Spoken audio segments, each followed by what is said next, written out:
Desatenção, hiperatividade e impulsividade. Essas são as principais características do transtorno de déficit de atenção com hiperatividade, o TDAH. Segundo a Associação Brasileira do Déficit de Atenção, a ABDA, entre 5% e 8% da população mundial sofre desse transtorno. Mas como identificar e tratar adequadamente? Hoje vamos conversar com a psicóloga especialista em terapia cognitiva comportamental, a Cristiane Carmona, que já está conectada aqui com a gente, e ela vai esclarecer esse assunto.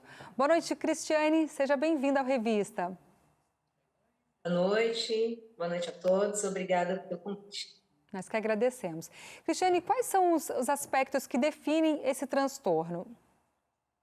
Então, os aspectos que definem, você já explicou, né, um pouquinho, que é a desatenção, a hiperatividade e a impulsividade.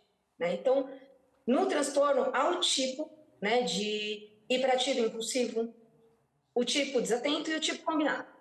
Né? Então, pessoas que têm o tipo imperativo e impulsivo, né, elas preferem ficar em pé ao invés de sentar-se. Né? Então, por exemplo, a criança está fazendo atividade, então prefere ficar em pé na escola. Está fazendo a lição, prefere ficar em pé, está jogando videogame, prefere ficar em pé, né? Tem muita dificuldade de manter-se sentado. Né? Fala muito rápido, então fala com muita rapidez, a velocidade dos pensamentos, né? Isso dificulta também, então fala muito rápido, é muito curiosa, interrompe os outros, então estamos conversando, está tendo um diálogo e acaba interrompendo muito as pessoas, né? Na conversa, no contato.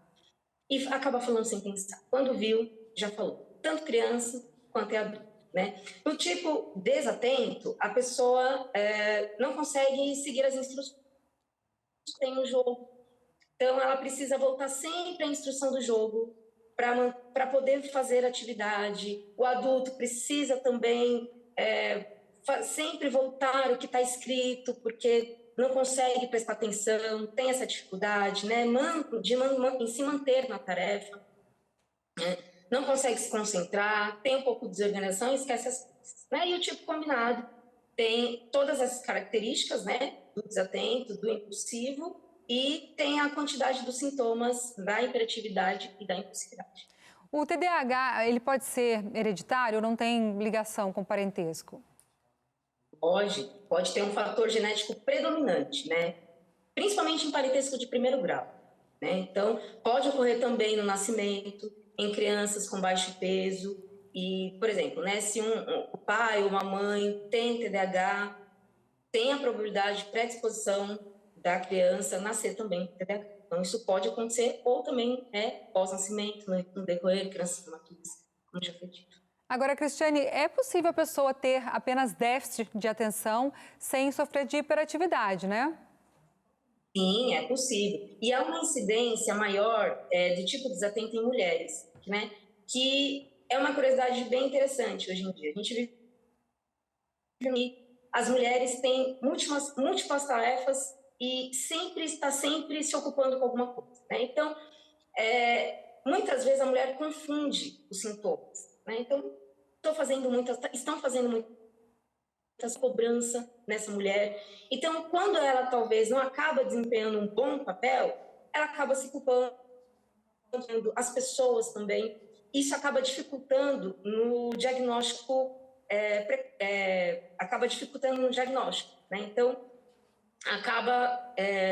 essa mulher acaba tendo dificuldades em identificar por ter sintomas brandos, né? Por não ter a hiperatividade, assim também com crianças, né? A criança às vezes está quietinha, aquela criança no mundo da lua, que acaba ficando no mundinho dela, e ela não é hiperativa, então ela não tem TDAH. Isso dificulta muitas vezes no diagnóstico. Certo. Agora, a pessoa que sofre desse transtorno, ele já nasce com esse transtorno ou desenvolve durante a vida?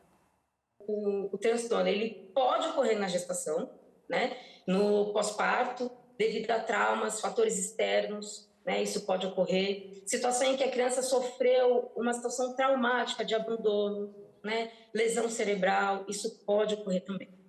O TDAH ocorre em muitas pessoas que também sofrem do transtorno do espectro autista, né? Por que isso acontece? Qual a relação?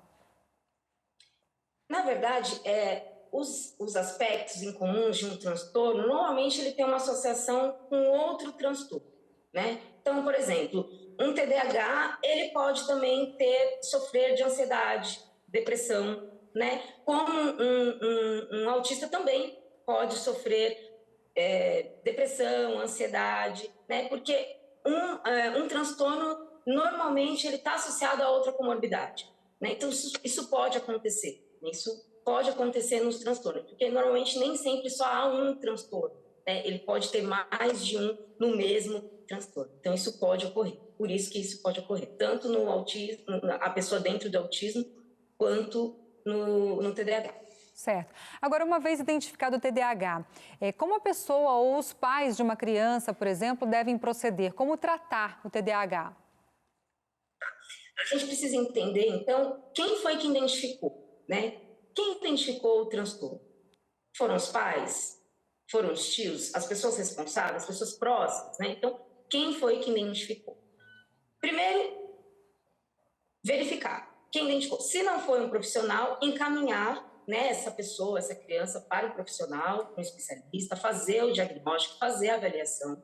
E esse profissional, essa pessoa responsável, né, vai identificar o prejuízo que a pessoa está tendo, a criança está tendo no dia a dia. Então, vai depender muito do prejuízo que a pessoa apresentar, que a criança apresentar, e ele vai fazer, com base nisso, encaminhar o melhor tratamento, né? Então, pode ser sugerido pelo profissional uma psicoterapia, uma avaliação neuropsicológica, uma reabilitação cognitiva. Tá certo. Muito obrigada, Cristiane, pelas suas informações, viu? Obrigada, eu que agradeço. Tchau, tchau.